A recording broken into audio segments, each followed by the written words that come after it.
Three, two. Hello, everybody. Welcome back to the Welsh Republic podcast. It is episode 122 today, and I am here with my guest, Carl Zha. How are you doing today, Kyle? How are you, sir?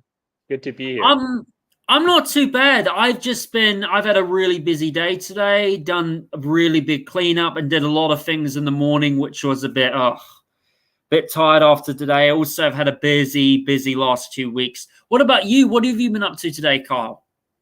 I'm just preparing myself for your podcast, sir. This is my morning routine. I wake up, I go surf, I shit post on Twitter, and then I do podcasts. Oh, you said to me you live in Bali. Oh, that's lovely. Like, wow, what beach in Bali do you like? Well, I'm not saying what beach, but like, what is it like to go surfing there in Bali? That must be awesome, man. It's a paradise. It's a tropical paradise. I mean, I can't complain. I came to Bali by accident because I wanted to surf, and I came here in July 4th, 2019, my Independence Day, and that I have never left afterwards because I love it so much. Oh, but I went to Bali quite a long time ago, and it's beautiful. I stay. What's it called? Samanyak, that city where Seminyak, yeah, yeah. the villas are. It's incredible, and the beaches there are so good. The food is great. Yeah. Indonesia really has a lot of potential economically. I mean, it's really growing, especially with the China, Belt and Road Initiative. BRICS is going to be helping it out. But man, the food is. What would you say is your favorite thing about Indonesia, apart from the surfing that you love? Like your favorite Oh, holiday destination there? Oh, the food, of course. I mean, people don't. I mean, and Indonesia itself is so large and varied and multicultural. A lot of people don't realize it, but because the map first of all, they don't really talk about Indonesia that much. But on the world map, because Mercator projection, it makes the northern countries huge and the southern country much smaller. But if you take the Indonesia on the map and superimpose it onto Europe, Indonesia will stretch from the city of London all the way to the border of Afghanistan. That's how big Indonesia is, and Wow. and it's full of people and natural resources. I mean, Indonesia is world's fourth largest, as a world's fourth largest population, just behind United States, right? The top one is of course China, India, and the United States. Then it's Indonesia, and Indonesia have full of gold mines, copper, oil, natural gas, timber, rubber, you name it, Indonesia got it. I mean, and this is why I think a lot of the Indonesians themselves are very optimistic about their future. In fact, I saw like a survey released last year. It shows like Indonesians are even more optimistic than Chinese about their future, on whether they're in next 5 years their life will become even better. Yeah, I think Indonesia and Malaysia have a lot of potential. Their country is growing. The army's getting bigger. They're potentially going to be maybe not a military superpower, but more like an economic superpower. Speaking of that, what would you say is your favorite restaurant in Bali that you love going to? That's so hard to say, man. I mean, there's so many places, but if people come to Indonesia and you don't have like dietary taboos and stuff, you gotta try babi guling. That's like the baby roasted baby piglet. My mouth is watering right now just talking about it. But there's so much good food here. It's just but it is spicy because Indonesian food tend to be spicy. You can do some of the stuff that not so spicy, but I love spicy food, so I love it here. Oh, it is. I love Indonesian food too. It is such good food, man. What was that? What was a really good Indonesian dish that's very popular around the world? In People probably know nasi goreng. That's like fried rice. Nasi campur. It's like kind of Yeah. mixed all kind of rice, vegetables, meat all together. And um, And maybe some people, more adventurous people, know ice champur, which is like a drink. We kind of like the mixed ice drink with different fruits in it. It's really sweet. By the way, I am wearing a traditional Indonesian shirt. This is a kaw batik.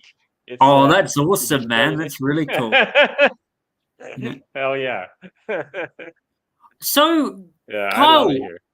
speaking of that, so tell me about your background. You do a podcast called the Seek and Road, right? Seek and Road, So Silk and Steel Silk and podcast. Steel podcast. Yeah, What, yeah. It's what? How long? So tell me about your background. What got you into politics? What got you into the Silk and Steel podcast?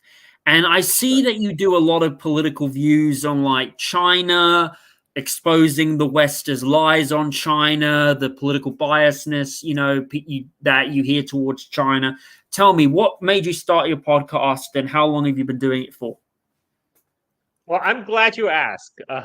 I well, just a little bit about my background. I was born in China in 1976. So 1 month after Mao died. So I'm the literally the first generation, first post-cultural revolution generation that grew up in China. And I've spent all of the decade of 80s growing up in China. And my dad came to United States in 1985, so he is the first generation of Chinese exchange students to come to United States after Cultural Revolution ended. And because at that time, Deng Xiaoping said we need to get these students to go out and learn more advanced technology from the West. Most of them will not come back to China, but that's okay. Even if 20% of them do come back, then we have gained.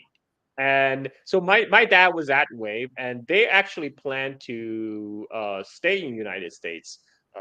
I mean, they actually planned to come back. I mean, to China, because my dad was studying in Chicago for his PhD. So my dad and later my mom also went to stay with my dad because my dad's PhD program was like 5 years. Like families like that long time family separation is not good. So my mom joined my dad, but I stayed back in China with my sister. Was taken care of by my grandparents.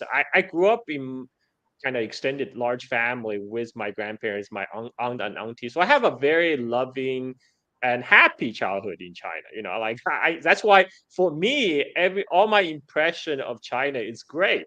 And then in 1989, the Tiananmen Square student protest happened. And Mhm. at that time, my parents decided that no, they're not going to return to China. So they decided to bring me to United States. So I came to US in 1990 when I was 13, and then I live in US. I went to high school, college there, and I worked there. I stayed in US from 1990 to 2019. So 29 years of my life was spent in United States. So you can say I'm kind of bicultural. I grew up half in China, half in United States. And what I realized is when I came to US in 1990, especially when I first came to US, I was very hungry for news of my homeland of China. So I would try to find whatever reporting I can find in the newspapers.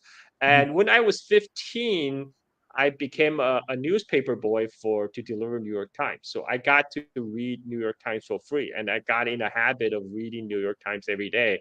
And at that time, New York Times kind of shaped my worldview. I was a liberal back then, and what I noticed is like their reporting of China, the China that presented in the New York Times reporting is unrecognizable to me. Someone who just left, the China report might as well exist in a parallel world, but at that time I just chalk it up as Westerners don't understand China, because China is too complex, too ancient.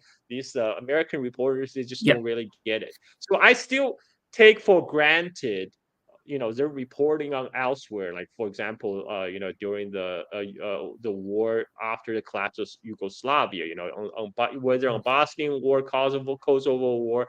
I was Mhm. all like you know firmly in the NATO American camp, right? I Oh, remember in everybody high school, was. I even Most yeah, people were. They thought yeah, NATO was yeah, fighting for the right. It's the same with against the Soviet Union, and yeah, it's everybody thought. because China was. The Tiananmen Square was mostly. Because the people were students were protesting for freedom, and the Chinese government came and killed them, but it wasn't actually that. It was actually yeah. different. It was actually these students causing for an uprising, and it's civil unrest was happening in China at the time. Well, it's a little bit more complicated than that because I was in China during the Tiananmen Square protest. I was 13. But the protest really got started. It's because at that time there was a lot of inflation. At that time, China was transitioning from a formerly socialist planned economy to Yeah, welcome more market economy element into the society. So what capitalist. happened? So what happened is they're lifting the price control, and that caused inflation. And there was especially for urban residents who at that time still depended on state jobs. Most of the factory were still state owned back then in 1980s. Their wage has not been kept up with the rising prices because at that time the first the lift of prices on the produce from the farms, because the farmers for the first time were allowed, before cultural revolution, before all that, the farmers, Chinese farmers, were required to sell all their produce to the state, at the state set price. And then basically the state then were able to provide subsidized food for the urban residents. And there was a kind of unequal system where the city dwellers, they actually had, they had a very well, like a kind of cradle to grave welfare state. I could go to I could go to because I was living in a big city in Chongqing in the southwest China, and because my grandma was a teacher at the school that's attached to a textile factory, so that means I can go to the kindergarten for free. I can go to the school for free. I can go to hospital for free. But it was not the same for the vast majority of the Chinese population at that time, because at that time 80% of the Chinese population lived on the farms. 800 million people, and at that time, a lot of them, when they come to the cities, they have to buy food, for example, at market price, right? Because they don't have access to the state ration system. At that time, in 1980s, we still have rations. Like everybody get a ration ticket for for how much clothes you can buy, how much sugar, how much rice. As a teenager, I actually get the most rice rations in my family because I'm a growing teenager. And it's for people. If I describe this, even for people like young Chinese people, it sounds like something out of Jurassic Park, Jurassic Age, because it's so removed from their reality today. But in the 1980s, they still had ration system. So there was a reform process that kicked off starting from 70s all the way through 80s. So one of the things is the lifted price control that lead to inflation, and the inflation was rampant, and people are not very happy about that, and it was that was really the main reason that drove the protest. And but at some point, I think I can. This is why like I was very skeptical. When the Hong Kong protest happened, is people say, "Oh, you can't." CIA didn't bring millions of people on the street. Of course not, because there are some organic reasons that people were protesting for, and that's why they were protesting. But somewhere along the line, the masses get co-opted, but this is Mhm. where because in case of Tiananmen in 1989, it's because there was a big power struggle at the top of the Chinese leadership. They were split about what to do with the protest, and then at that time, what people don't know is everything happened in Tiananmen Square was broadcasted every day on the Chinese state television. Like I, as a 13-year-old, I could watch on TV what's happening in Tiananmen Square. They reported everything, but also, but not just Chinese media. There were also BBC, Voice of America.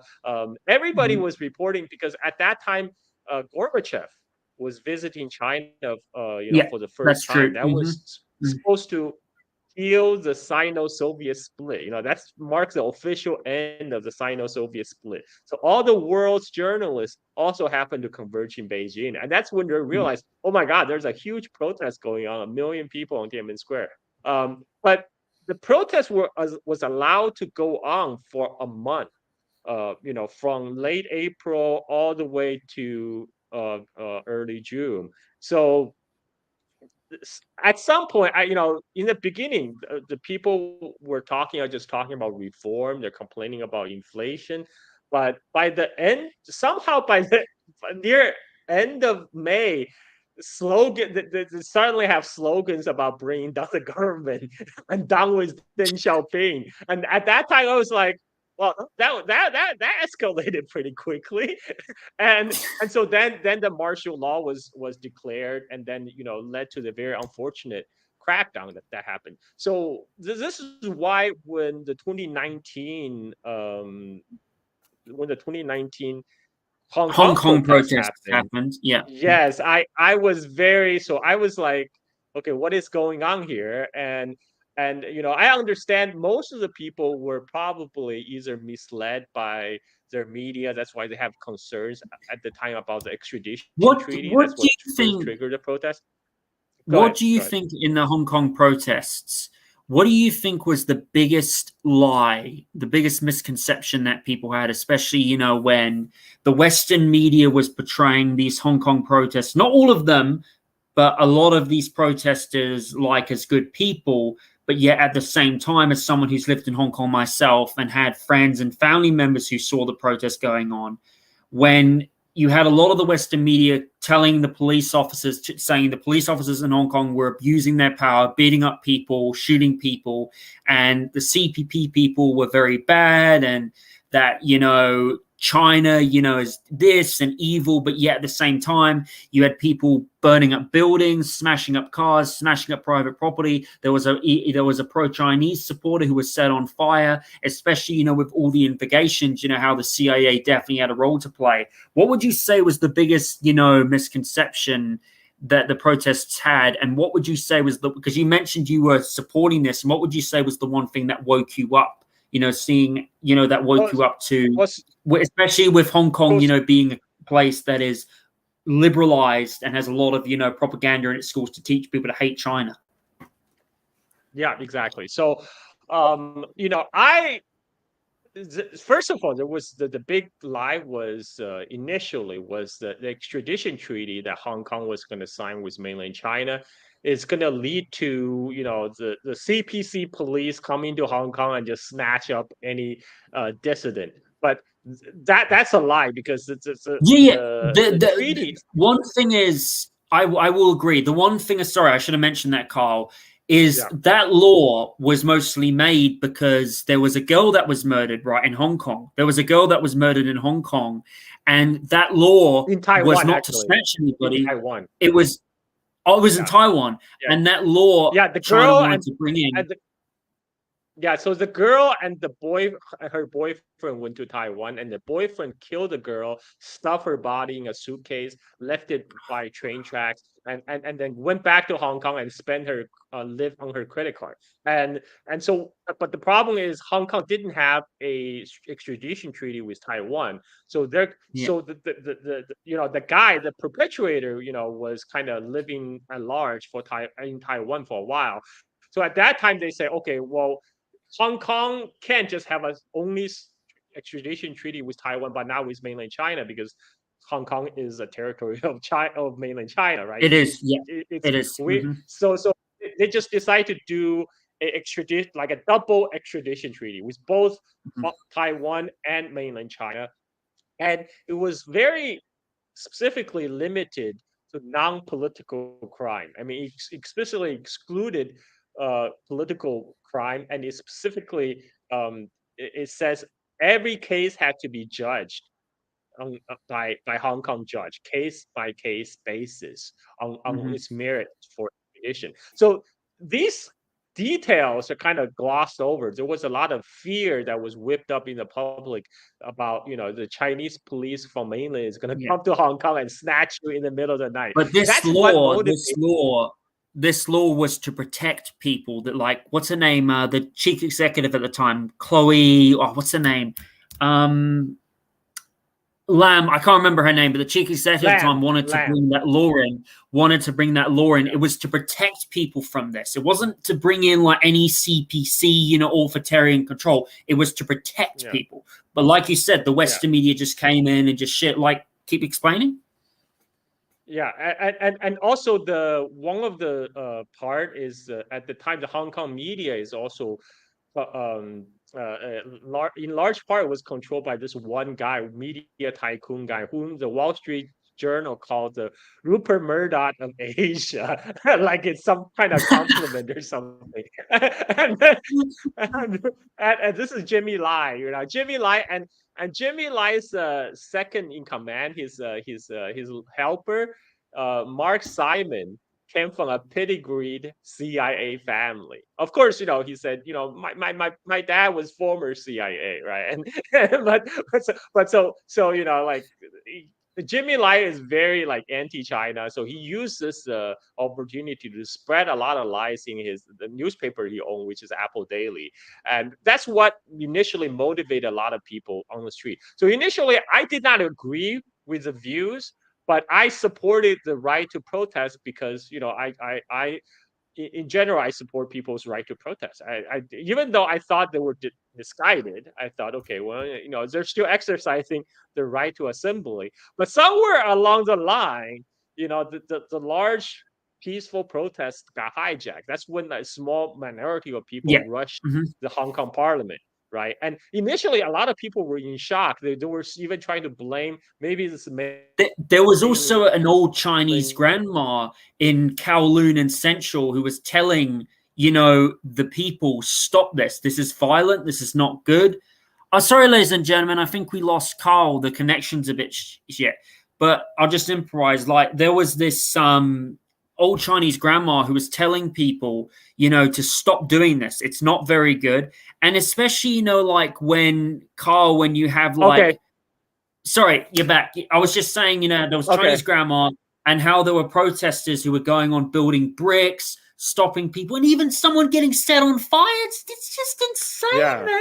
That's insane. And that's not reported in the Western media. All these people, they have people, these journalists, like the violence, the scale of violence, that part was not selectively filtered out in the Western media, except this one instance where they were doing live streaming of a protest that happened in the airport. So they caught the protester beating this guy from mainland China senseless, and they were blocking the first responders from reaching him. They're preventing people from taking him to the hospital after tie him up to a chair with duct tape and beating him. It was horrible. And at that time, that's when I felt I have to speak out, because a lot of these and there was a lot of very ugly side of kind of anti-mainlander violence, because anybody who just speak Mandarin on the street became a suspect and became targeted for violence.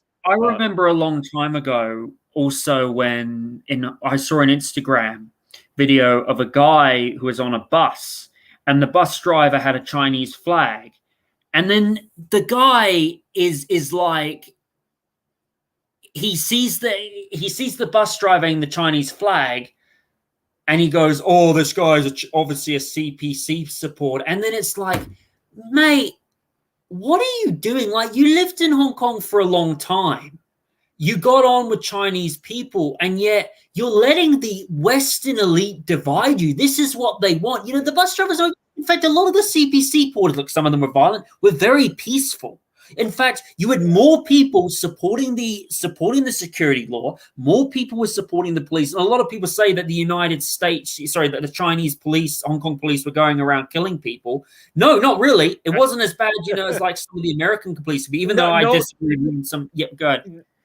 No, Hong Kong police didn't kill anybody during the protest. So like people will have you believe that many people were killed. No. There were no death in the hands of Hong Kong police during the month long of riot. I mean, the people, Hong Kong police were very professional. And what happened during the reporting is there's a lot of projection that was done in the Western media because they project what would happen in United States. Like sometimes in US, police can be heavy-handed, militarized, and they brutalize protesters. So they just take their own assumption about their own society and project it to Hong Kong, and which is totally false because the Hong Kong police were mostly handling these protesters with kid gloves. There were nobody got killed. There was one kid that got shot, but he didn't die. So that's it. Yeah. I mean, look, there might have been a police officer who did something wrong, but it's Hong Kong at the time was kind of like feeling like Ukraine in a way. Like Hong Kong is just like a weaponized, like Ukraine is how Ukraine has been weaponized by the globalist elite. Funny you mentioned that.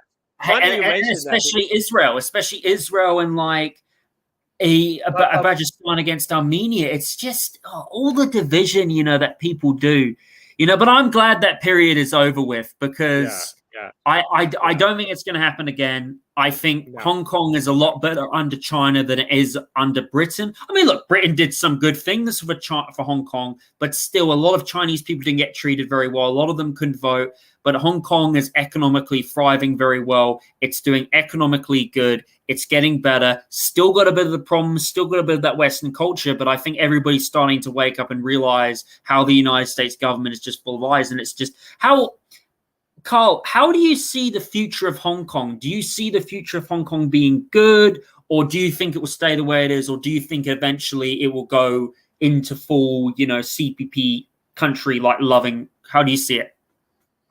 I think Hong Kong's future is good now because a lot of the people, a lot of the violent protesters, they got out. They went to Britain. They went to UK. Now they can experience firsthand how is their beloved Britain really is in real life. And a lot of people, I think a lot of people don't know how good they had it in Hong Kong. I actually saw one of these former Hong Kong protester. She was breaking down in her car because she felt like she'd been living in Britain for like a few years now, and she feel like it's really hard to fit in, and she feel like she had her life was so much better in Hong Kong, and she didn't realize it's so much harder to adjust to the new life in Britain. And like, duh, I think it was good. It was good that they find out firsthand for themselves. The grass is not greener on the other side. In fact, they had a good life in Hong Kong.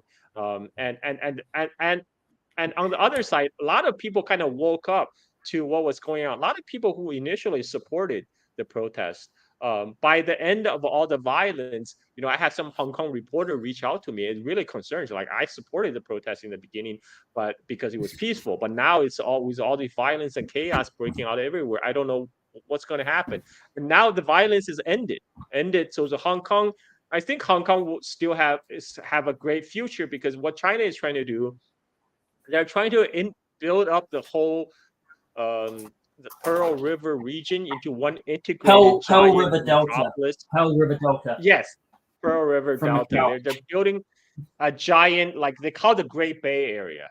That would link up Hong Kong with the city next door, Shenzhen, and then Guangzhou, Zhuhai, Macau. Yes, they're building the bridges right now. They have built a couple of bridges, but they're building more to link these cities together. And like Shenzhen, which just crossed the border from Hong Kong, it was a little fishing village like 1976 when I was born, and today it's like the China's It's tech incredible, center. isn't it? It's Eh? like China's yeah, and like you have all these like great companies like DJI, which makes the commercial drones that's based in Shenzhen. So Hong Kong is actually very well situated because it still acts as like China's window to the West because it's very westernized, but but you also got the huge uh Chinese market of the Pearl River Delta of 70 million people in Guangdong Mhm. behind it, with like the high tech center of Shenzhen just across the border.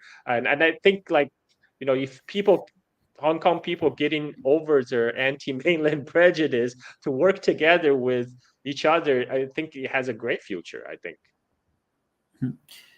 Kyle, now going into topic, what would you say is the most frustrating lie out of all the interviews that you've done and you've talked about? What would you say is the most frustrating lie that the Western media says about China that is completely untrue and is just full of rubbish? Well, it has to be Xinjiang genocide, right? The so-called Uyghur genocide.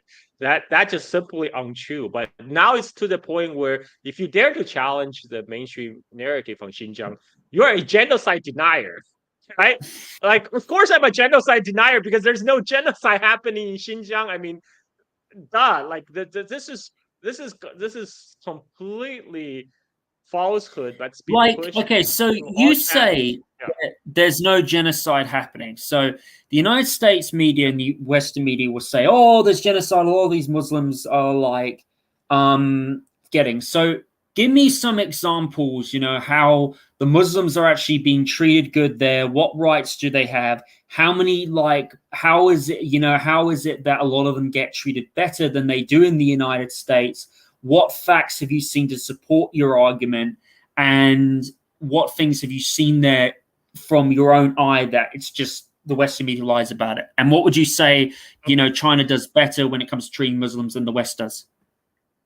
Okay, so first of all, not everything is hunky dory in Xinjiang, right? There was a security crackdown, a tightening security in Xinjiang for many years, and this is because due to the increasing in the terrorism attacks that in Xinjiang that basically started in 1990, but really intensified in 2000s, especially around the time 20 from 2009 to 2015, that that stretch of about 6 years.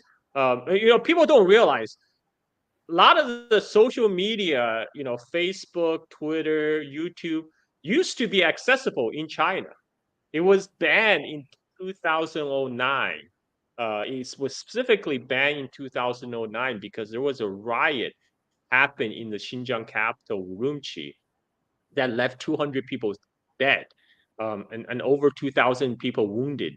And the riot was instigated by a lot of the rumors that was circulated on Facebook, on Twitter, all these social media platform that was being leveraged by these Uyghur diaspora groups supported by National Endowment for Democracy.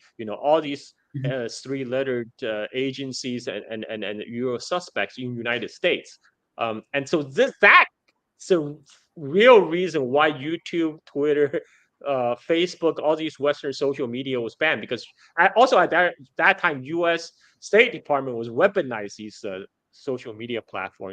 They were also doing the fostering the Green Revolution in Iran. And so this is the origin of the Great Firewall of China, and but Xinjiang also always had a problem after 1990, because well, this goes back to the Cold War. During the Cold War, China, during the latter half of the Cold War, China was de Mhm. facto inside the Western camp against the Soviet Union. So CIA actually had a listening station in Xinjiang in 1980s Yeah. to monitor the Soviet nuclear testing in the neighboring Kazakhstan. And Mhm. and China was building a road, Friendship Highway or Karakoram Highway that linking Xinjiang to Pakistan. The work started in the 1960s, but got finished in 1979, just in time for the Soviet invasion of Afghanistan. And and at that time, CIA was deeply involved, working with the Saudis and the Pakistan, and for example, CIA bought a lot of Chinese-made weapons. Because the Chinese-made weapons like AKs, etc., they're based upon the Soviet designs. So CIA wanted to hide its own footprint, so you would buy these tons of Chinese weapons and ship them to Pakistan, and from Pakistan to distribute it to all these mujahideens and send them cross border into Afghanistan to fight the Soviets. Mujahideen, another And who was very funded by the CIA. That was a CIA funded group who committed yeah, a lot of atrocities against people in Afghanistan. And it, keep going. yeah, Operation Cyclone. This was the Yeah, biggest CIA yeah, operation before Syrian civil war. That's when CIA did Operation Sycamore, which is a kind of just yeah. a follow on. But during that, so originally, like a funny anecdotal story, the CIA also wanted, because there's no roads in Afghanistan, so to ship all these weapons in, they needed transportation. So initially, they brought in mules from the United States, Tennessee mules, but the mules couldn't handle the harsh environment in Afghanistan. So all these American mules start dying in Afghanistan. So CIA ended up buying a lot of mules and donkeys from Xinjiang in China, and then sent them across the border on the Karakoram Highway into Pakistan, carrying these Chinese-made weapons, for the Mujahideens, and sent them into Afghanistan. And you know, the, not only just the goods and weapons travel on the Karakoram Highway, but people also, because after 1978, people start open. China start opening up. People are allowed to go travel abroad. Some Uyghur people start to go out to do business. They're starting to go to Pakistan to basically reviving the ancient Silk Road links. But some of these young Uyghur men did end up in the madrasas along the Pakistan-Afghanistan border. Now, these madrasas were financed and funded by the Saudis, specifically to indoctrinate the Afghan refugees in radical, in fundamentalist ideology. And some of the Uyghur young men did make them their way to the camp, and then where they did get indoctrinated, and some of them went to fight in Afghanistan. And Afghanistan, Soviet will pull out of Afghanistan in 1989, and the and then the Afghan communist government would collapse a couple years later. But then in 1990, some of these Uyghur jihadists start to come back to Xinjiang. In fact, before I left China in, I think, October 1990. But in the early part of 1990s, there was a Baran County incident in Xinjiang where some of these jihadists who made their way into Xinjiang with weapons, with their weapons, and they tried to stage attack against the local government installations and the police station, etc. So that was like kind of the beginning of series of terrorism attacks that would occur in Xinjiang sporadically, but really got intensified um, around after 2009, after the big Urumqi riots, and then in fact, Seymour Hersh, he wrote about the rat line where CIA worked with other U.S. client states to funnel jihadists to Syria. Some of them they took from Libya, where they just had support them to overthrow Gaddafi, and but one of the rat line is actually from China. A lot of so China started the security crackdown in Xinjiang in 2009 after the big Urumqi riots. And a lot of the radicalized Uyghurs start to look for ways to get out.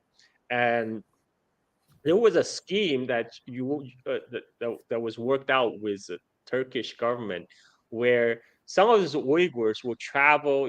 Now China high-speed trains. They can just jump on the high-speed train and travel to southwest China. The Xinjiang border started to get locked down around 2009, but not southwest China. Southwest China border was still pretty, porous.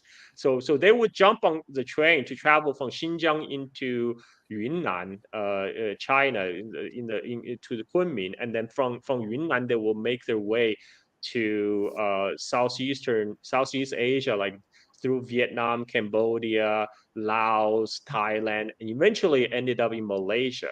And there was a scheme once they made to Malaysia, they could go to the Turkish consulate, receive Turkish passport, which allowed them then to travel, to fly to Turkey, to Istanbul.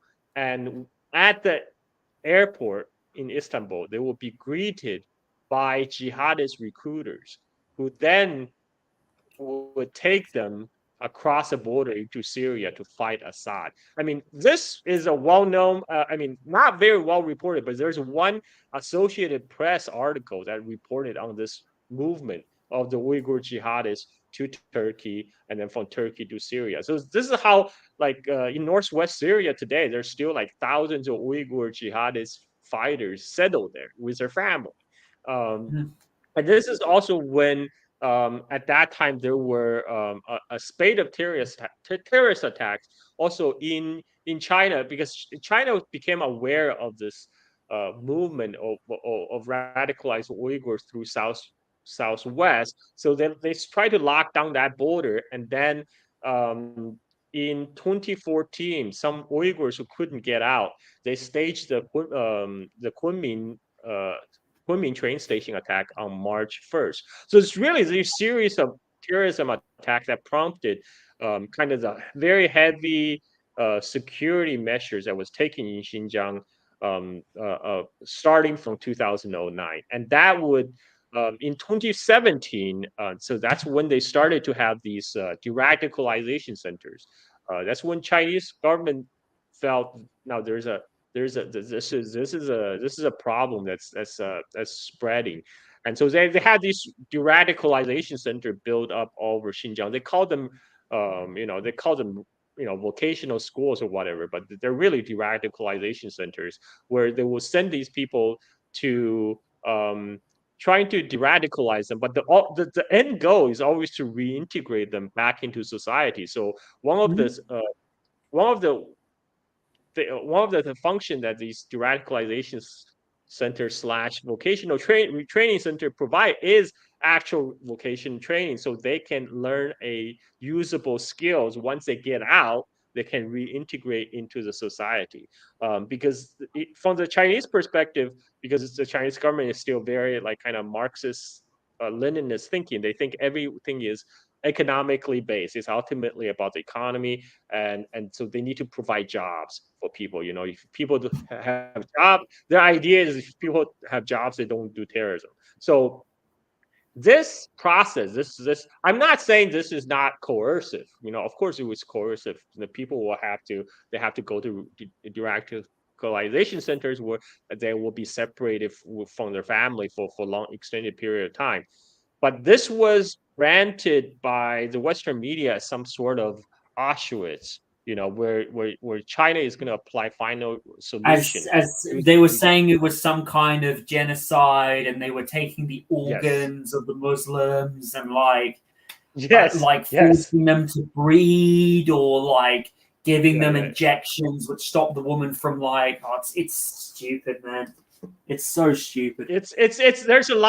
There's a lot of wild stories about China, but there has always been wild stories about China, because I remember when I came to United States in 1990, my schoolmates, like in 8th grade or 9th grade, they will ask me innocently questions like, "Oh, I heard, Chinese people eat babies." I was like, "What? Oh, where did you hear that?"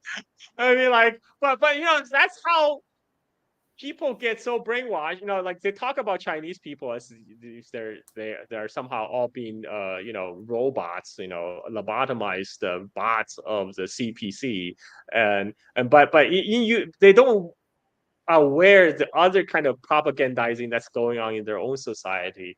in United States, for example. I mean, like right now, we're seeing what we're seeing right now is the kind of this continuation, kind of from the Cold War era propaganda. Because I remember even in the The 1990s, Red 19 Scare, the 2000, Red when Scare Chinese 2.0.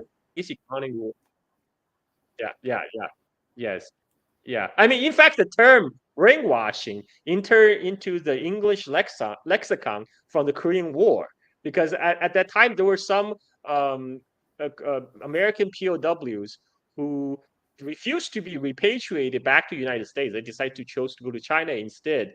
And at that time, the U.S. State Department couldn't figure out why that would happen. So the explanation that came up is these people have been brainwashed by communist propaganda, so they turn them against us.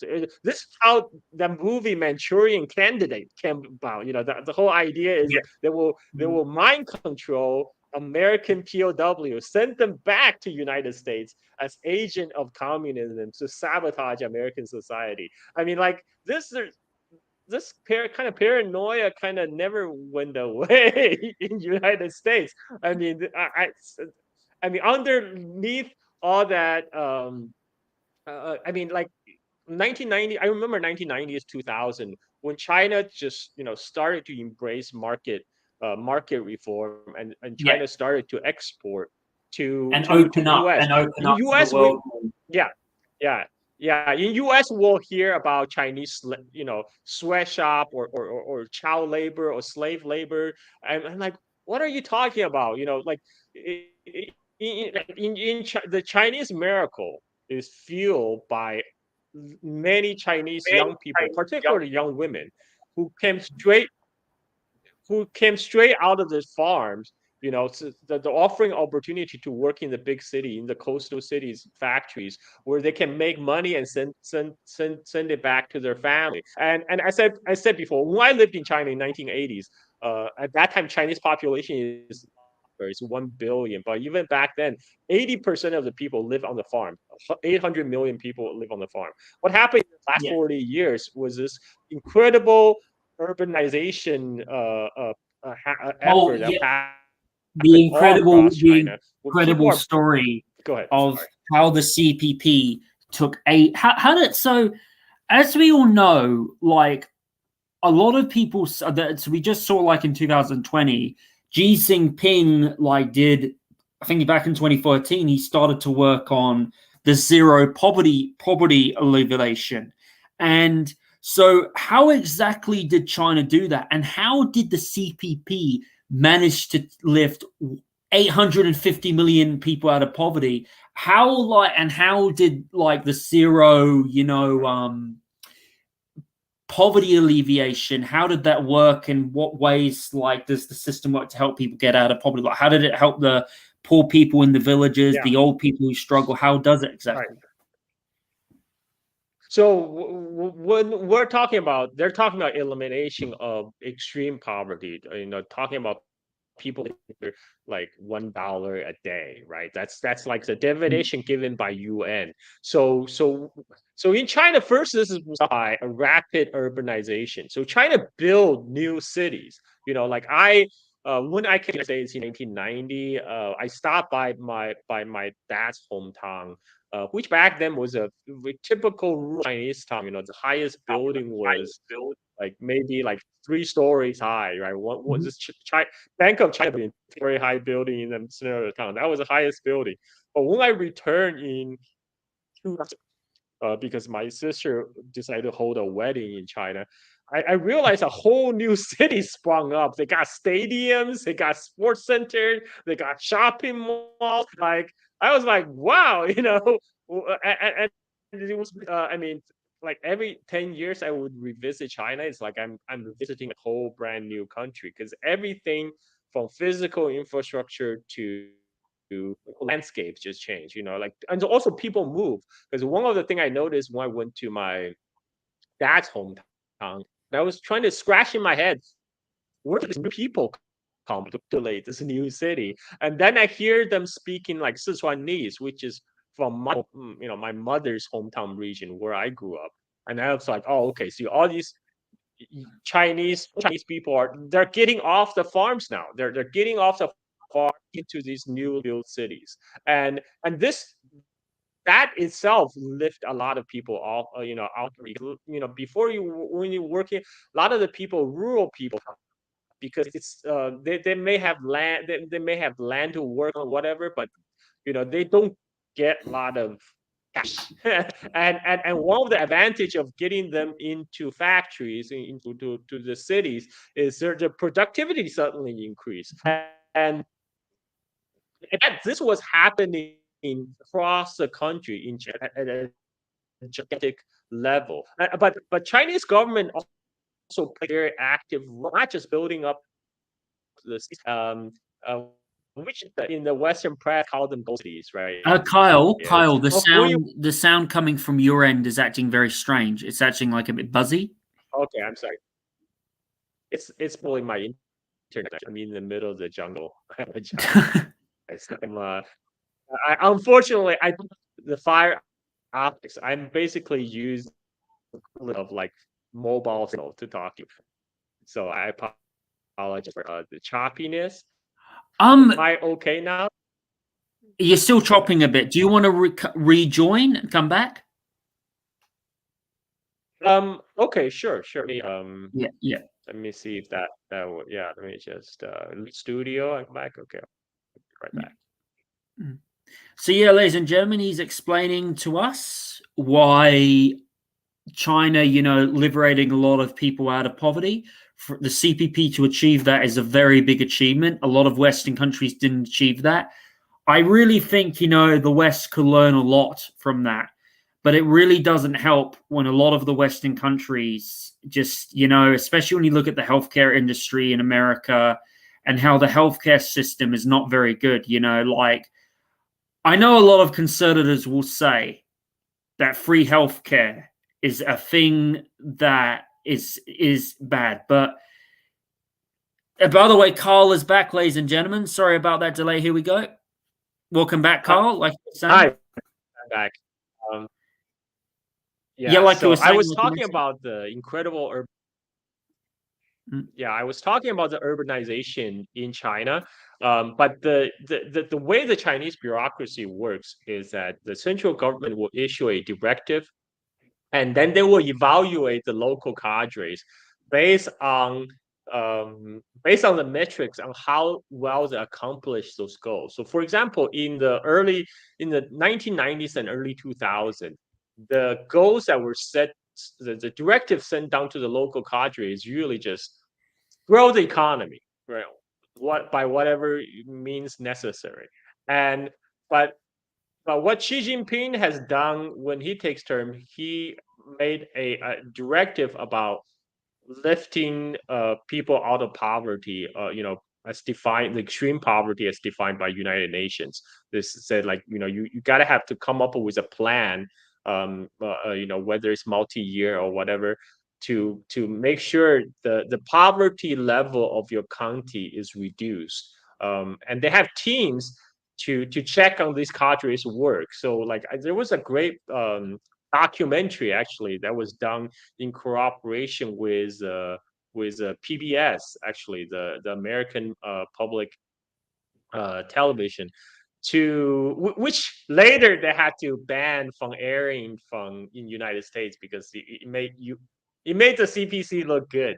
But the documentary is available on YouTube. People can go find it. It's a documentary on how China actually carry out the poverty alleviation process. So first there's the central directive from the central government to tell the local cadres, okay, here's your here's your quota. Got to reduce the number of people in your jurisdiction that were living on like $1 a day. Reduce that to zero by the state, by given this how many years by the state, and then they will send in like college students who are kind of volunteers who will come to this county, like, or the village level individually to check, to verify if these cadres are actually doing their job. So they can't just first and report like, okay, pop has been granted. So they actually had a second layer of verifications to make sure that's done. So this is kind of the way how they were able to lift 800 million, which is not a small size number out of extreme poverty. By I think it was 2020. I forgot the date, but this is how they made it. I do highly recommend the documentary. People can find it on YouTube. The China poverty and poverty documentary. Goes in more details. Yeah. Hmm. I think, it's incredible because when you look at like Western countries, when you look at America's homeless rate right now and the healthcare system, I mean, it's just collapsing. All of that money that goes towards like pointless wars, because of the bankers that run the United States, the military industrial complex. Um, Speaking of that, Kyle, what would you say when it comes to China? What would you like? Okay, so also a lot of Westerners will say China is an authoritarian state. People have no rights. You're not allowed to vote. You're not allowed to do this. But yet at the same time, people like you who support the CPP will say China does well, actually, and people, they say that people, who are Muslims and Christians can't practice their religion, otherwise they'll be arrested. Like there's a huge Christianity, termination that's happening in China right now. When you look at that, but at the same time, a lot of CP supporters say, that people in China can practice their religion. There's a lot of ethnicities in China. A lot of these ethnicities will go into like what's the meeting every year, or what's it called? At the main building. What is that called again? The National People's Congress. Yeah, They go Congress, to like the the National meeting, People the Congress. I was great. watching this video by Li Jingjing, and she was talking about how, like, the CNN said, "Oh, it's so strict," but yet you can see people going from different parts of China, different districts of China, where they're all from different parts of life, where they're African, Muslim, and stuff.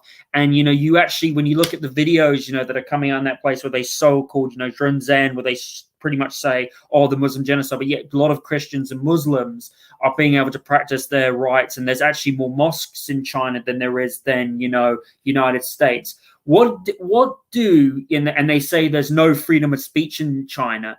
And they also say there's no elections in China too. When you look at that, what is your opinions to those people who say all those things, that China's a dictatorship, but yet at the same time, with what the facts I just said about the religious freedom that people do actually have, what is your opinions towards that, and what do you say to people who say that China's an authoritarian state and it has no freedom of speech? What do you say to people like that? A lot of these people talking on the internet, they're talking about China as this, as if China is on the, because many of these people have personal to China. Let's say seeing is believed. I traveled extensively in 2018 when I visited my family. I took this train, all southern China, also with Myanmar, and, active people. I see mosques. I see Kyle, Muslim red. Kyle, Wow. you might want to Yeah. Kyle, you might want to leave again. The thing's being buzzy. You might want to come out. Okay. Okay. You think that will fix it? Okay. Yeah. So, like Carl was saying, everybody, a lot of people in China do have religious rights. So, by the way, ladies and gentlemen, so sorry about Carl's internet. It is a bit buzzy, but it is what it is. A lot of people in China do, have religious rights. There is a lot of, and ladies and gentlemen, he's back. So sorry about that. So sorry about. Is that annoying you, Carl? No, it's fine. It's fine. My son just joined me. He wants to conversation. Yeah. Okay. Okay, Kaishin. Okay. And That's all good. yeah, Come in if you want. I don't know. Okay. Yeah. And what was it about again? I think I was talking about traveling. We were talking Yeah, about the seeing religious is rights in China. Yeah, go. yeah, Mm, yeah. yeah. Seeing is believing, because I traveled extensively China in 2019. See mosque. I see people attending mosque. I see a halal restaurant, where Muslims go to eat, and I see Christians every time I visit. I see Christians, from from near Shanghai to all the way on the Myanmar border.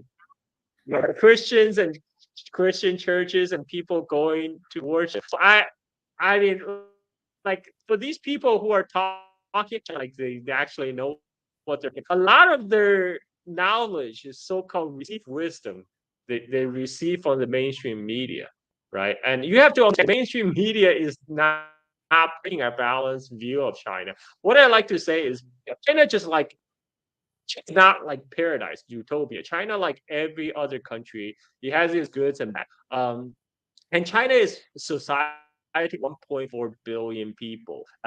China is like a giant elephant. You know the historical story about blind man field elephants. Yeah. All of us are kind of blind man feeling up the elephant to figure out what the elephant is like. But the Western media is zoom and focus on elephant's ass. I know. Ass. So that's the only. That is a perfect way to So that's the only, describe it. You know? that's the only thing you see, and the only perspective of the elephant is ass, and you have a very short view of what an elephant really is. And this is what to say about people, who all these preconceived notions, what their media tell them to think and what to believe.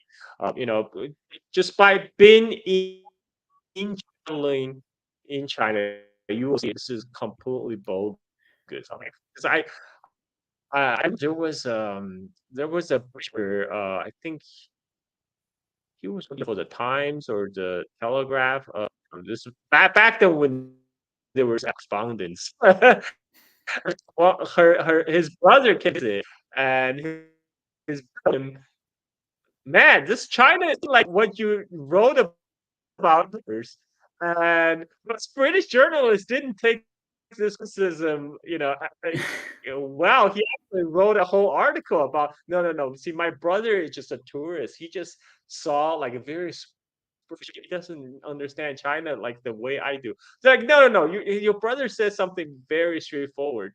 He is getting a very distorted picture of China from reading your columns, and like his eyes is telling him a completely different stories. I mean, so I highly suggest people, to go to China for yourself, to see for yourself, experience it for yourself, and before you pass a judgment, right? So I talk about China because that's what I know about, and I know it's not being accurately portrayed in the Western media, right? I don't have the confidence to go talk about a whole different country which I have not even been to, have not even experienced firsthand, right? And but this is just I think it is a particular conceit in the Western society that everybody felt like they're expert just because they read something in the newspapers or something.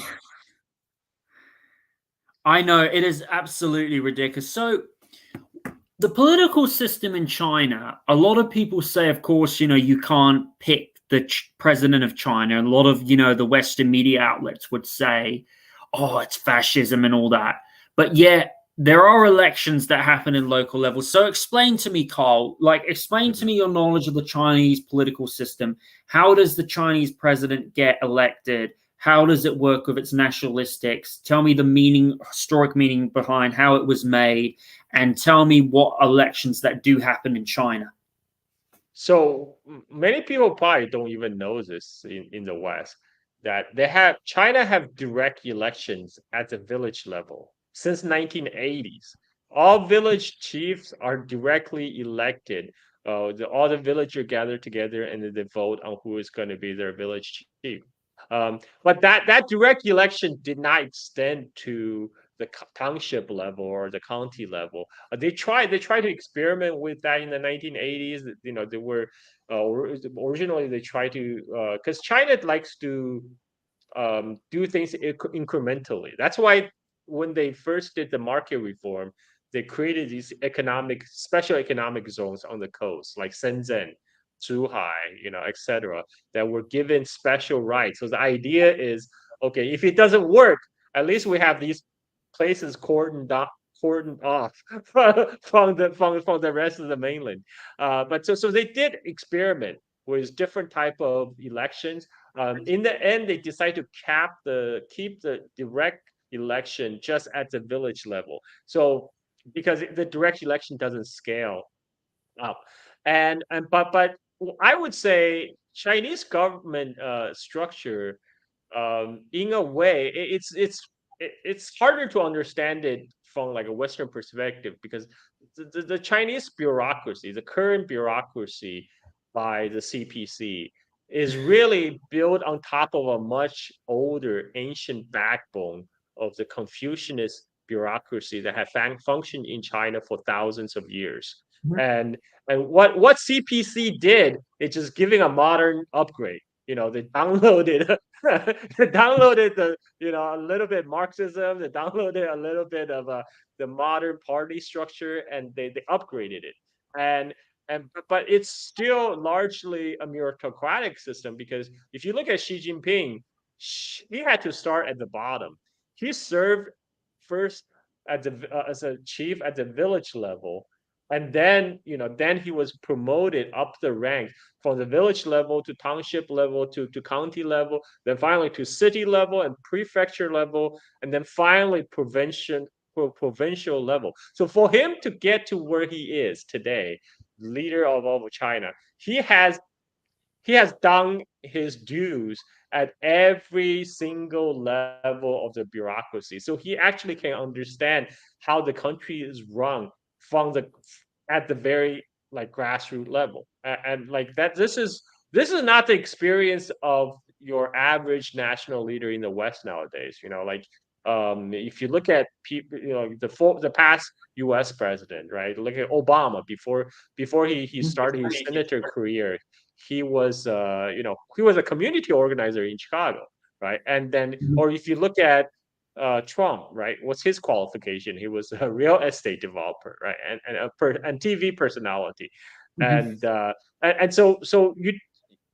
This is why what you end up is in the West, we end up with these elite who are completely cut off from everyday daily reality of common people. Especially like I talk about context of U.S. because that's what I know best. I mean, the American elite right now, they're completely cut off from the everyday realities of working class Americans because they're not from there. I mean, even people who are from working class background, even like Clinton's, right?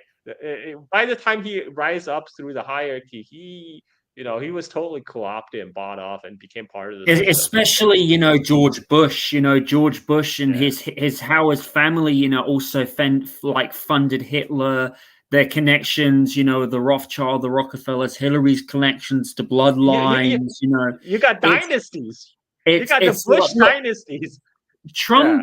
Trump was a bit different. Okay, I'm not a Trump fan. I used to be, but he definitely, didn't do enough to stop the military industrial complex. He definitely continued the war in Yemen and Somalia But at the end of the day, the problem is of the United States. They'll say that China's corrupt, but yet the corporations in China are controlled by the government. But the problem is in the United States, the country has been controlled by bankers ever since the Federal Reserve Act of 1913. You probably heard of that, Creature on Jekyll Island.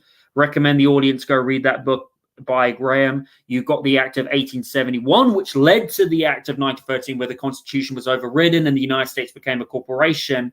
The idea of the United States being a sovereign nation, being a constitutional republic, died in 1913.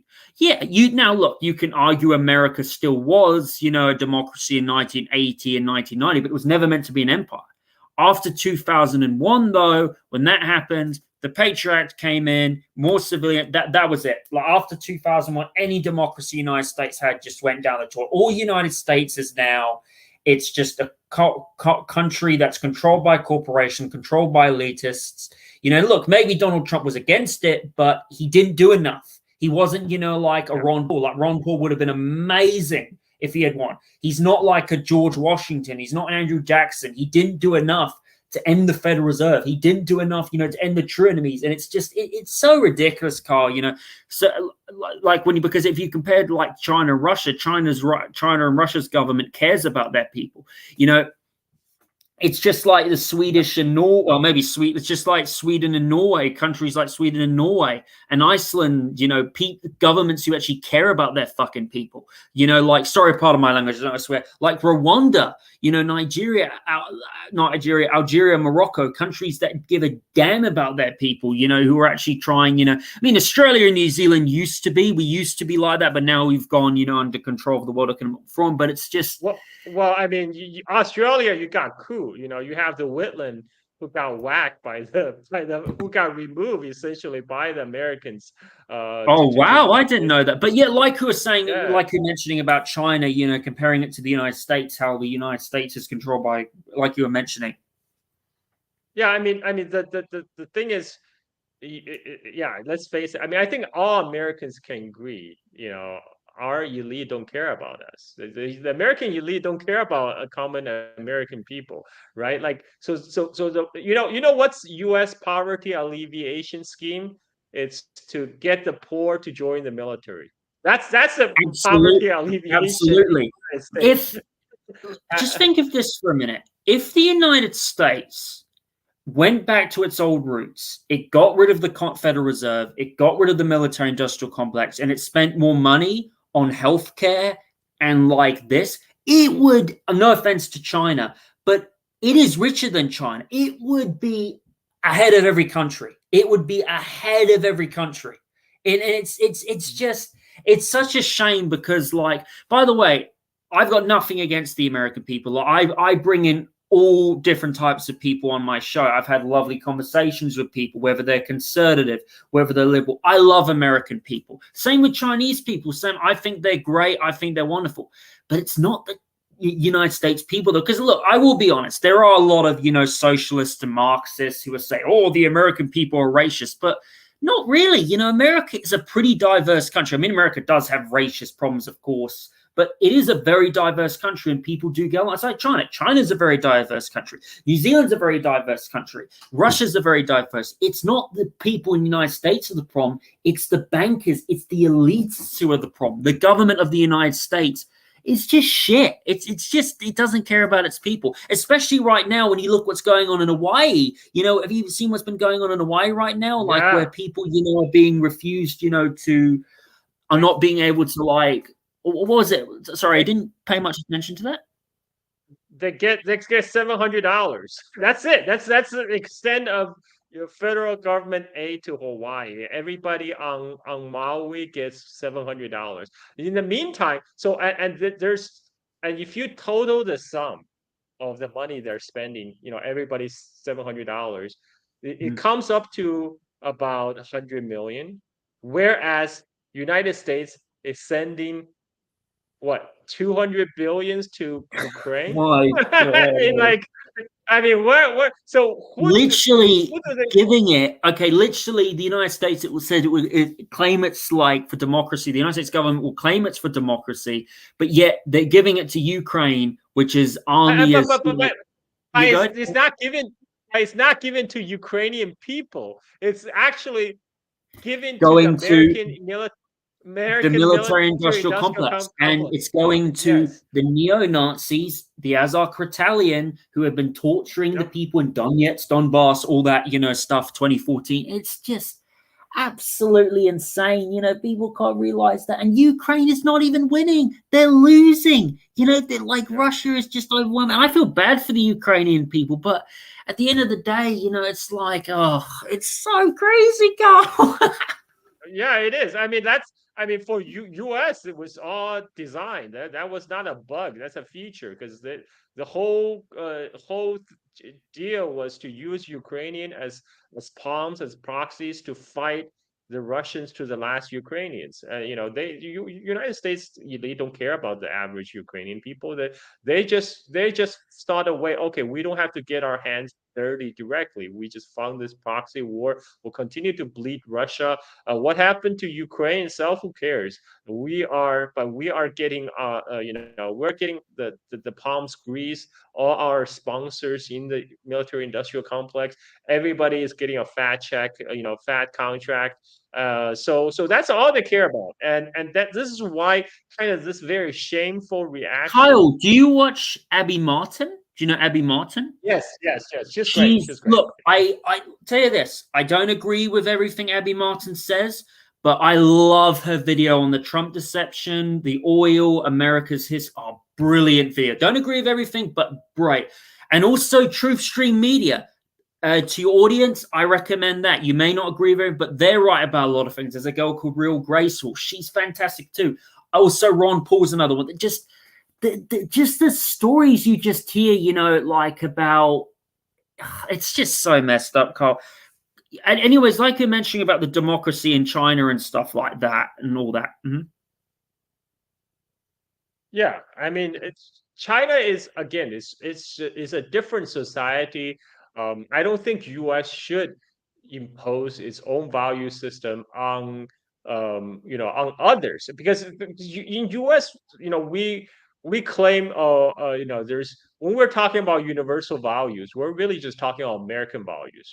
It's like that movie Metal Straight Jacket, when the sergeant says, I'm going to use a slur, sorry. When the sergeant says, inside every gook's body, there's an American dying to burst out. I mean, this is how U.S. conduct its foreign policy. It's to make everybody a piece of America. And do you know what I think the founding fathers would do? The founding fathers would look at that and say, that's not America. That's not what we stand for. You guys, this is imperialism. America was basically born to fight against imperialism. The true America would be against imperialism. But ever since the Act of 1913, when the bankers came, you get what I mean? It's just absolutely messed up. But like you were saying about China being a democracy, I think it goes, I think the America descent into empire goes a little bit further than that, because we had the Spanish-American War, and that got U.S. land, having a colony in the Philippines and the Cuba, Dominican Republic, Puerto Rico, et cetera, et cetera. But yeah, so that was an evolving process. It's not a hard cutoff line. But I mean, my thing is, what China, Russia, and the BRICS country are proposing is, look, you are fine in America. You are fine the way you are. Just keep it to yourself, right? Like, let us run our own country to see how we fit. People should respect sovereignty. This is something that American elite don't respect anymore, because they're running an empire. They don't believe in sovereignty. But people in the BRICS country are saying, like, look, we need to have mutual respect for sovereignty, have mutual respect, and just as long as, I think that's really the way that should the world should function. Each country, whatever happens to China, what happens in Russia, that's not really a average Joe America's problem.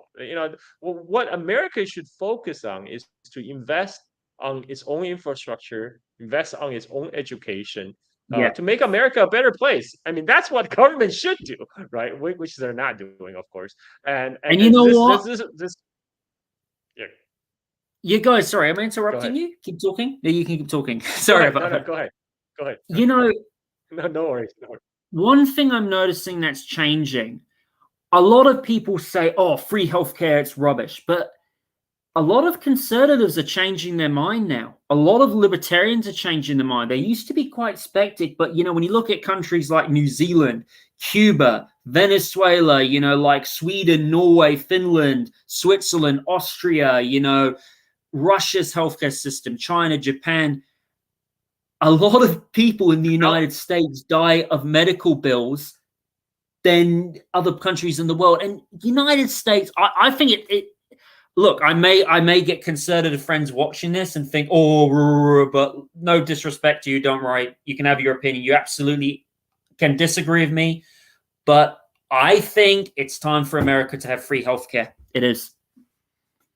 healthcare is a human rights. You know, it's ridiculous when you look around just outside the U.S. borders. There's many countries have affordable healthcare. You know, like here in Indonesia, for example. You know, Mm. it's not costing me an arm and a leg to go see a doctor, right? I in the United States, I know people who will postpone to go to a doctor, you know, if they have a small problem or something like that. No, no, I don't need to go to the doctor because it's expensive to go, honestly. But here, like people are more ready to use the hospital resources because it's not gonna like bankrupt them and drain their wallet, right? So they actually go to hospital to treat health problems like hospital is designed to do. We're not even saying it doesn't even have to be a free healthcare, just at least for affordable healthcare. Like that's not the case in the United States. If you especially if you don't have a job, I mean, like if you have like employer provided health insurance, more power to you. But this is how they make you um, why you are not free in the United States.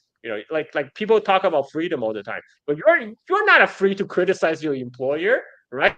Everyone in United States is definitely afraid of losing their job because losing their job means they lose their health care. They're losing all that support, and that's fear, right? That's what keeping a lot of Americans in their place, and this is we should all live free from fear. That's what I say. I know we absolutely should, and it's so sad. Kyle, who are you supporting right now in the next presidential election? Because obviously, look, I'm not supporting Trump or Uh, Trump or Biden. Who is there anyone right now who you look I at like I Robert F. Kennedy Jr. or Tulsi Gabbard or Ron Paul's son? Is there anyone who you I think I is? I think RFK is an interesting candidate. Of course, I don't support Biden. Biden doesn't even know what he's talking about half the time, and he was just running by his corrupt handlers, like Blinken. And yeah, I you know the only reason I like Trump is for the entertainment value, but I don't know. I mean, we already had one rung of Trump presidency. I mean, he's only good in the terms of he was a great disruptor because he didn't come wasn't part of the establishment. But then again, he wasn't that effective to He regulate had the his system. own agenda. Yeah, Like yeah, yeah, he exactly. didn't do enough to Yeah, fight the first. yeah. He had his day in the sun. So I'm willing to see how far RFK can get. I mean, I have a feeling the Democratic Party establishment might sabotage his campaign like the Oh, way they did to they Sanders. will. Uh, yeah, but we'll see how it plays out. I think right now RFK looks kind of interesting to me. So with that right now, Kyle, as we all know, there's another myth that everybody talks about, and it's the social credit system. Everybody says that in China, if you disagree with the government, you get blacklisted on, the roads, you'll get blacklisted on transport, you'll get blacklisted on this. Explain to me why the social credit lie is just complete bullshit, and what makes Okay. it like tell me the stories of people who've told you about that, Okay, like to so debunk the narrative of that. for everyone who wondering about the social credit system, you can go on Google, search for social credit system, and then myth. The first link that shows up, it will be a article from, I believe it's foreign policy. One second, let me pull it up. I'll do it in real time. Take your time, it's So all you good. go to yeah, you go to Google, you type social credit, you type in myth, and my internet, of course, is not working. What's Is going it on? not working? No, no, no, no. My it's my phone. It's my phone. I have like multiple. I have too many devices. Sometimes it's not hooking up to the right internet. Because I have like a modem on each floor. I think that phone is hooking up to the modem on my second floor. So it's just slow. Oh, okay. It did pull up. So if you search social credit myth, which is what I did, the second link you get is an article from Foreign Policy, which is a U.S. magazine, not exactly known to be mouthpiece for the CPC. But the title of this article is called "China's Orwellian Social Credit Score Isn't Real." And this article was written in 2018.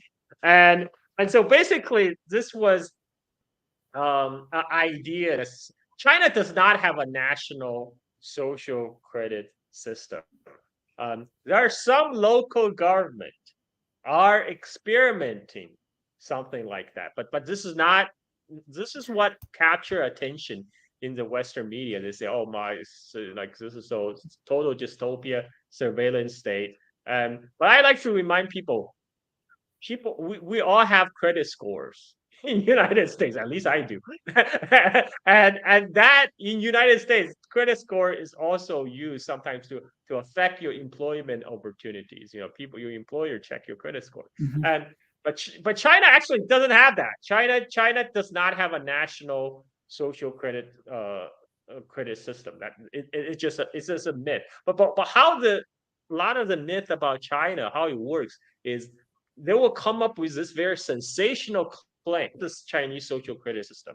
And then a few months later, they'll come up with a debunking article, right? Like this foreign policy debunking article. But nobody heard about the debunking article, right? Everybody, only thing they remember is the meme about social credit system. So the meme gets stuck, but that's how propaganda works. It's like the media, they're covering their tracks. They're like, we're being responsible. Look, we came up with a debunking article. But when nobody read your debunking article, you are just pushing the initial propaganda you were pushing out. But I have seen that over and over again. Another big myth is so-called the Chinese red chip, like somehow the China manufacturer put a malicious chip on the motherboard that allow them to listen in everything on your computer and devices, etc. But this was denied. So specifically, they're talking about company that's affected is Amazon and Apple, and both Amazon and Apple came out and say that's a lie. There's no such thing. But this article was sourced like 17 anonymous sources. All of them all ultimately traced to U.S. government and some three-letter agencies, and yet this red chip article came out. After a while, people lost interest, whatever. But the meme that China somehow hijacked American software through their control of the supply chain. That meme got stuck, and this is kind of like propaganda pile on top of propaganda that I have witnessed and experienced the last few years. I mean, it's a little bit disheartening, but sometimes I just find it laughable. People always wonder, why do I laugh when I talk about these American propaganda? Because what can you do? It's just getting so ridiculous. That's the only thing you deal with it. You think of it as a comedy, as a satire, as onion, right? It is absolutely insane, like to see that. Speaking of that, when it comes to China, like, of course, right now there is talk of de-alienation and the Belt and Road Initiative. When you look at that going forward, like with the Belt and Road Initiative, and like how the Western media says that, oh, China's doing this debt trap to African countries, but yet when you look at all the things, how China has taken over Rwanda, like not taken over Rwanda, helped Ethiopia, and turned a lot of these African nations. Like, when you look at the future, when the United States dollar, let's say, collapses, right? Sorry, when it loses its value as the main dollar, how do you see the world going forward? Do you think in the next 30 years it's going to be a multipolar world, or do you think Russia, China, and India are going to be the world superpowers? And if they are, do you think it's going to be a better world? And what is the difference what is the difference between China and Russia's treatment of the Middle Eastern countries and African countries than the United States government? Right. This is a very good question. So first of all, isn't it funny that all these claim about Belt and Road Initiative is bad and is debt trap? Interestingly, all these claims come from Western countries, from Western leaders and Western newspapers. You don't hear African leaders saying China is debt trapping us. Like this is we somehow got debt trapped. Like this Western government talking about a bilateral deal between China and Africa, and pretending that somehow these guys sitting in New York, Paris, or Washington have the best interest of the African in heart, and also implying the African leaders who entered this deal voluntarily somehow don't know what's in the best interest of their own country. I mean, this is very condescending. It's take away the whole African agency. And having said that, multipolar world is already here today. It's a reality. Mhm. Country like China and Russia, like Lavrov said, they're true sovereign nations. They don't have to answer to United States, and that's what makes the Washington elite angry, because they can't dictate to Beijing or Moscow, and that trend is just going to grow. And as you mentioned, de-dollarization, that's because dollar is one of the last pillars that's supporting the US hegemony. Like there's a popular meme on the internet saying, like, they show the video of the giant American Navy Armada and said, this is what's backing the US dollar. Well, guess what? All that is also backed by the dollar. It's kind of like a circular logic, right? All the U.S. military industrial complex is backed by the value of the dollar, and right now China is the world's factory. China makes everything, and people are trying to make argument like, oh, but China need us. China need us to buy their stuff. Well, they make No, it this. doesn't. It's got other places in the They world. yeah, yeah, exactly. Right now, China is people don't realize BRICS countries total GDP have just surpassed all of G7, right? So like that trend will continue to grow as countries like China, India, and Russia continue to grow. And they don't need you as the consumers. They are the one who build stuff. They're consumers all over the world who want more better manufactured goods. So the problem is, people are there's so much hubris, American exceptionalism. They think that the world needs them as a consumer.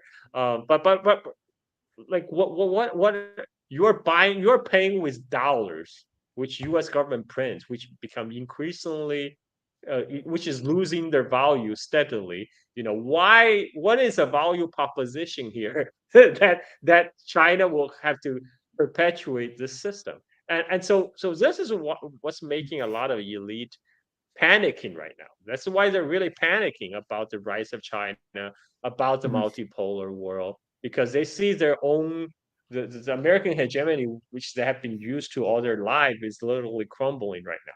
And this is why we're seeing like all these crazy proxy wars and and US slapping sanctions everywhere, because they're trying to reverse this process. But I don't think this process is reversible. There needs to be some really hard reckoning within United States about what you know what US is as a country. But like you mentioned, US actually has is blessed by its geographical location. It has two deep moat, Atlantic and Pacific.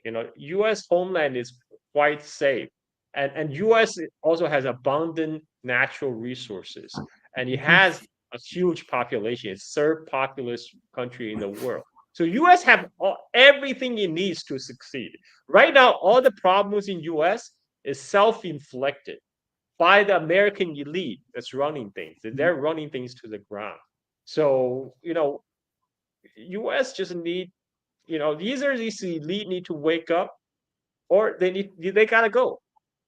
They gotta How go. I mean, like, how do you see United States going? Because a lot of people have this feeling that in a few more years, when the dollar collapses, inflation is gonna like hit Weimar levels of inflation in the United States. A lot of people say that the United States is going to be like the Roman Empire 2.0. Civil unrest is going to happen, and potentially United States is going to become a third world dump, and Texas and Florida will secede from the Union. How do you see it going? What do you think of the future? Do you think the United States will get yeah, out and it will kick out the Federal Reserve, or do you think the future's bleak for it? I'm not predicting imminent collapse of United States. I mean, like, there's a old Chinese saying, 百足之虫，死而不僵, like a centipede with 100 tiny legs. Even if they die, they don't go stiff right away. So U.S. I don't think the dollar hegemony will collapse in next few years, because right now, so what's a replacement? It's going to be a while for alternative to be built. And I think, the one of the possible candidate is a BRICS currency, but the BRICS currency hasn't happened yet. And I think even in the initial stage, the BRICS currency might not replace U.S. current dollars immediately as a world's global reserve currency. It will probably more replacing it as a trade currency, which is a different function. And so I think U.S. hegemony may still limp along for like a decade or so. I don't see an imminent collapse, but if the trend were to continue, I do see there's going to be. So I recently interviewed a American social scientist, Peter Turchin, who actually Mhm. applies scientific method to study the rise and fall of societies. And according to his prediction model, United States in the 2020s, which the decade we're in right now, is entering into what he calls a revolutionary phase, which has a lot of potential for revolutionary change. It's whether the change will occur as part of the ruling elite recognize the need for change and make their concessions to the average people, or you could be violent change. But right now, I don't see the elite waking up right now. I just don't see everybody in America realize the elite is a problem. The elite is not there for them.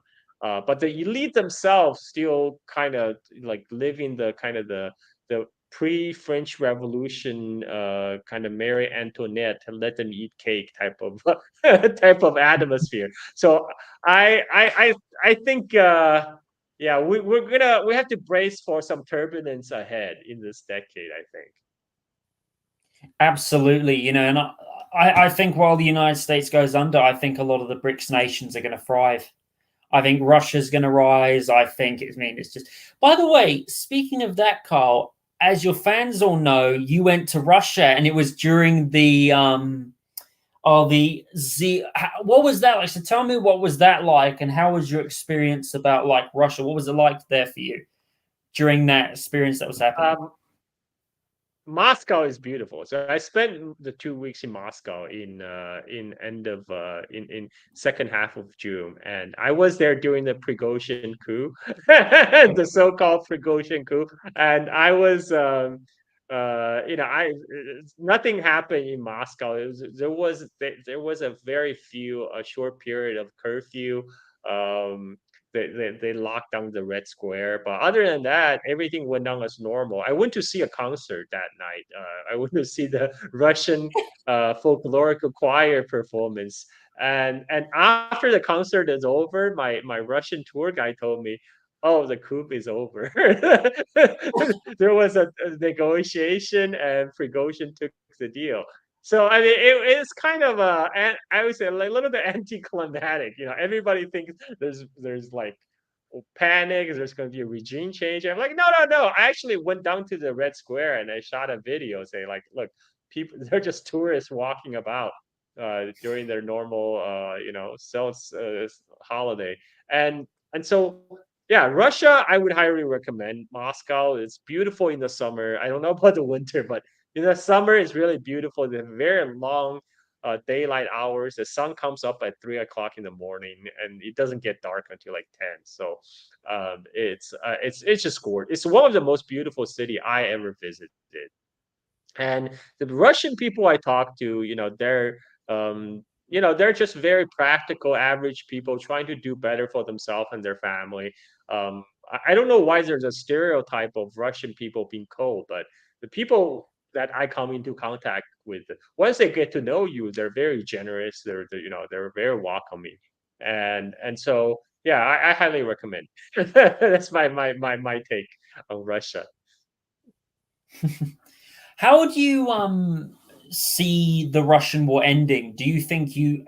By the way, actually, no. Speaking about Russia, um, what now? We're going to go into. We've got 20 more minutes left. If you want, we can end earlier, but we're going to go into the one everybody mentions, and it's Taiwan, United States.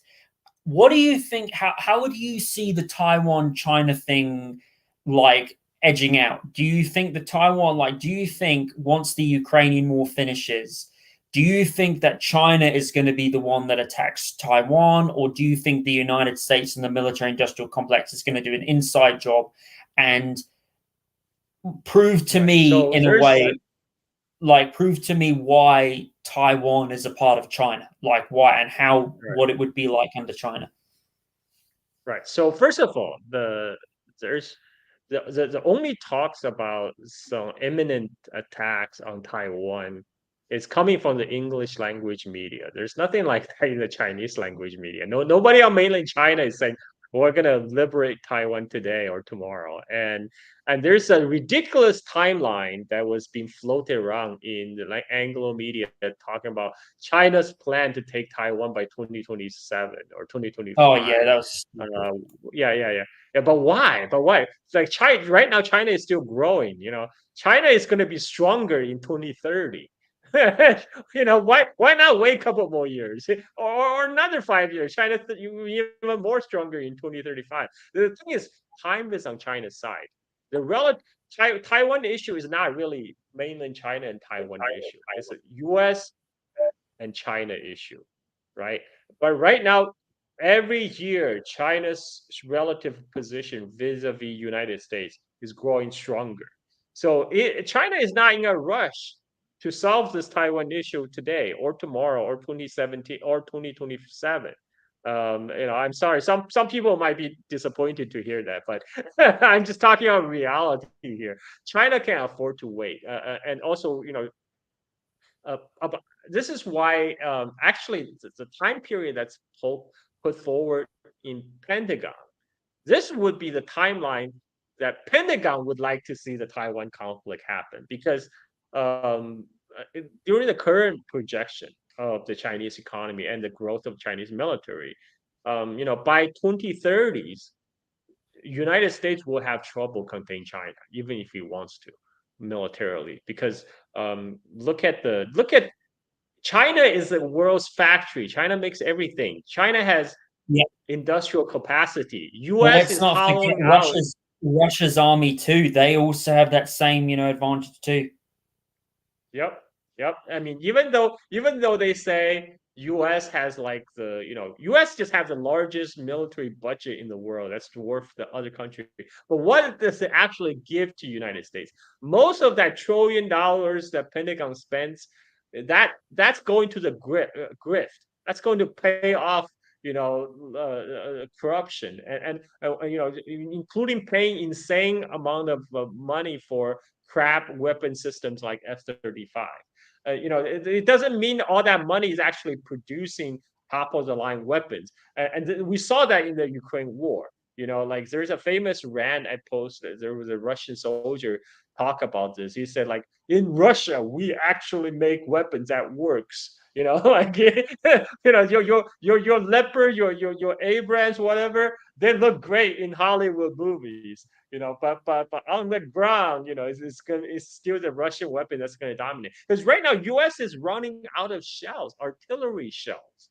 That's kind of the state of U.S. manufacturing capacity that has been atrophied. And he want to go compete against China. China has so if U.S. were to fight China, they will have to use it will have to be used U.S. Navy, to cross the Pacific, right? But look at China's shipbuilding capacity. China has 13 shipyards. U.S. has 7, and just one of China's shipyards, the Jiangnan shipyard outside of Shanghai, that is bigger than all of United States 7 shipyard. Yeah, and China average in the last few years, China was average producing 3 for every 1 warship US produced, China produced 3. But in 2022, for every 1 warship United States produced, China produced 7. So time is on China's side, and but China will not be in a rush to do anything about it because China is making warships like dumplings, but they have to train crews. They have to train a new generation of Navy personnel to handle all these gadgets, these hardware. That's going to take 10 years, so I mean, and so this is I don't see a war breaking out unless the government on Taiwan unilaterally declare independence. And China has said that is a red line. And again, the government of Taiwan would never do anything without explicit go-ahead, approval, and encouragement from the United States government. So the only danger is U.S. decide to push the issue, which I don't see right now. I don't see I don't think they're rushing, because I think even for the people working in the U.S. military industrial complex, their primary goal is to get as much money into their own pocket so they can go retire comfortably in their McMansions or Bahamas or whatever, right? They're not suicidal people because China and U.S. are both nuclear powers. I just don't see like a hot war to break out. Because a war over Taiwan will not just be mainland China versus Taiwan. Because if it's just mainland China versus Taiwan, it's game over after after a few days. And but if U.S. were to get directly involved, it's not a proxy anymore. It's not a proxy war like Ukraine. United States could do a proxy war in Ukraine because Ukraine share border with NATO countries like Poland. Mm-hmm. Taiwan is an island. If Yeah. China were to put a naval blockade around the island, then U.S. either move in, try to break through the naval blockade, and then that means direct confrontation between China and U.S. That's World War III, right? And then nuclear exchange and the end of the human civilization.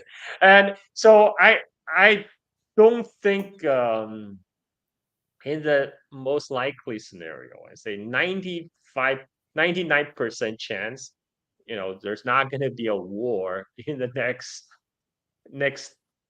5-7 years. I don't see the timeline 2025, 2027. It doesn't make sense for China. For China, the longer you wait, the stronger it's gonna get. So China is not in a rush. But on the other hand, the only danger is if U.S. decide to push the independent button on Taiwan, and that would definitely trigger a war. Mm-hmm. So, thank you very much, Carl, for coming on my show. Is there anything else you would like to say before we finish up? Check out my Silk and Steel podcast. I run a podcast that's focused on everything China, history, culture, and politics. You can also follow me on my social media on Twitter. I'm a prolific shit poster on Twitter, so you can follow me there. And if you want some Chinese history stuff, follow my podcast. I'm doing a chronological retelling of Chinese history all the way from beginning. Right now, I'm up to episode 59, so I'm up to like 550 BC. I have a long way to go. Wow, that's a lot. So yeah, and thank you for inviting me, by the way. You're welcome. And I just want to say to everybody, please go and check Carl Zha's channel. He does very good political work on China, very talented, very knowledgeable when it comes to this. He's a very cool person. You'll have a lot of fun. Please go check out his work. Go give it a like and subscribe. Give it, the credit it deserves. And yeah, and I just want to say thank you for coming on, Carl. It was a pleasure having you. Thank you. Thank you. I also have a YouTube channel, just my name, Carl Zha. You can find all my stuff there. So thank you very much.